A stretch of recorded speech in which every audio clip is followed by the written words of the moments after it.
Clemson University, situated on just 1,400 acres of upstate South Carolina, is known to the public for its thorough academic experience, tight-knit community, vibrant school spirit, and of course, elite athletics.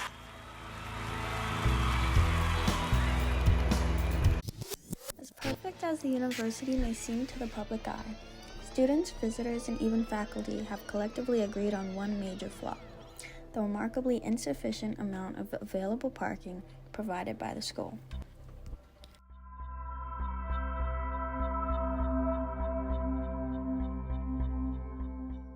All faculty, staff, students, and visitors are required to obtain a specific parking permit to park on campus at any time, with exception to metered visitor spaces.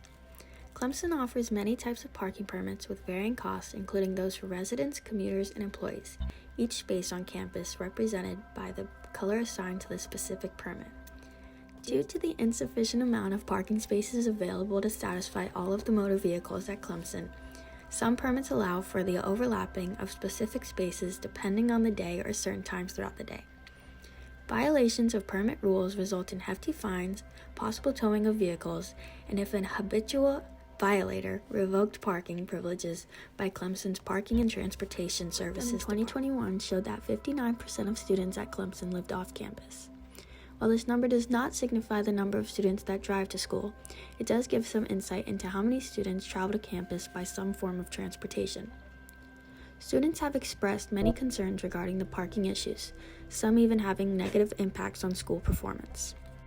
One of the leading factors of parking at Clemson becoming such a universal issue is due to the disproportionate provision of parking permits to physical spots. In 2021, 2.15 parking permits were sold per available spot across all permit-required lots.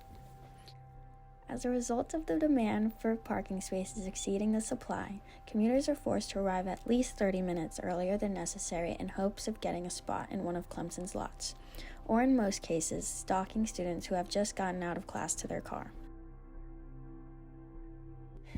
The limited availability of commuter spaces frequently leads students to park in unauthorized spots in an effort to make it to class on time, often leading to parking tickets and/or having their vehicle towed as a result.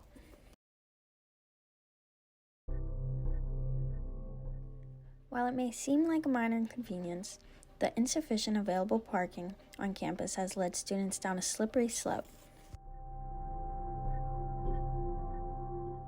The population here at Clemson continues to grow with increasing enrollment each year. The issue is only bound to get worse. With hopes of improving fan experience on football game days, the university devised a multi-phase renovation plan for Memorial Stadium, totaling in $65 million worth of new developments. One development in particular being the increase in capacity to 83,350 seats, that of which is noticeably disproportionate to the 14,000 parking spots the campus possesses. Using these improvements to increase fan turnout and experience leaves the university incapable of catering to these large crowds. While the new additions have definitely livened up the experience of college football games at Clemson, some also see them as unnecessary accessories compared to the more essential needs of the university. In Clemson's 2017 long-term plan, the school states that it wants to limit the need for parking garages as long as possible. Instead, Clemson compensates its insufficient parking options with alternative modes of transportation, such as Tiger Transit or the CAP bus. While these alternatives may be useful in some cases, students and faculty who pay for a commuter parking pass should be provided with easy and accessible parking selections. The university has construction plans to add 43 parking spaces to the C2 lot, a commuter lot, but that's not nearly enough.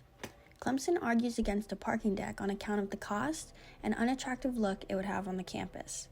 However, in 2021, Clemson Parking Services reported total revenues of over $2 million in parking permits and $400,000 in parking citations. Although the issue wouldn't be resolved immediately, the most effective solution to this problem would obviously be to build either more parking lots or a parking deck. Assuming that it is built closer to the center of campus, unlike the current commuter parking lots, a parking deck is the most efficient and effective solution. As much as I too hate the construction here on campus, with the growing Clemson community, the need for more suitable parking conditions becomes more and more essential.